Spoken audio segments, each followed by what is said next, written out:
Kaiji is one of my favorite anime of all time.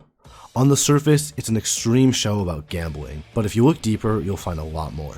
Ito Kaiji is a young adult who has nothing going on in his life. He lives in a bad area. He's constantly moving from job to job. He drinks, gambles, and takes out his frustration by vandalizing nice cars. In the eyes of society, he is no better than worthless trash, but as the show progresses, we find out what an extremely kind and good-hearted person he is.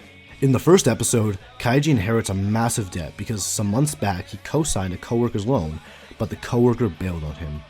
This is the first act of kindness we see from Kaiji that stabs him in the back. Kaiji's kindness is the reason for all his struggles. He is a sheep in a cruel, unforgiving capitalist society where sharks rule the world. I will say it right now, this anime is extremely critical of capitalism. What makes it so amazing though, is how it conveys this message, never outright making any direct comments, but by showing us the results of trying to be kind in a capitalist society.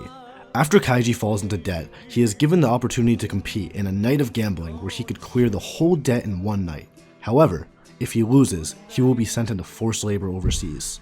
And the twist? He's competing against other people in the same situation as him.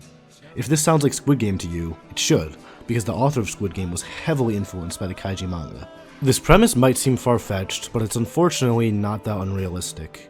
Human trafficking is a real thing, and Dubai is known to be a center of modern slavery. Over 8 million migrants work there in low-wage construction jobs, and most of them were forced into that labor to repay debt. This is just one part of the dark side of capitalism that Kaiji is battling. I can't go much further into the plot without spoiling the experience, but let me tell you what to expect to get from this show. The first season provides thought-provoking philosophical questions about human nature, questions about the meaning of life and the pursuit of happiness. It's extremely suspenseful and will have you on the edge of your seat. Sure, it's just a show about gambling, but the stakes are so insanely high, and unlike Kakegurui where you can guess the outcome, you genuinely never know what will be the result of Kaiji's gambles.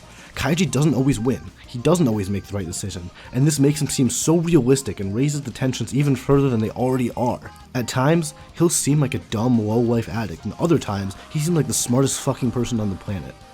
He's not a guaranteed genius like Lelouch, but damn, can this man make decisions under pressure. And for such a flamboyant, wild show that gives vibes similar to Baki or JoJo's Bizarre Adventure, it's still incredibly grounded and relatable to the real world.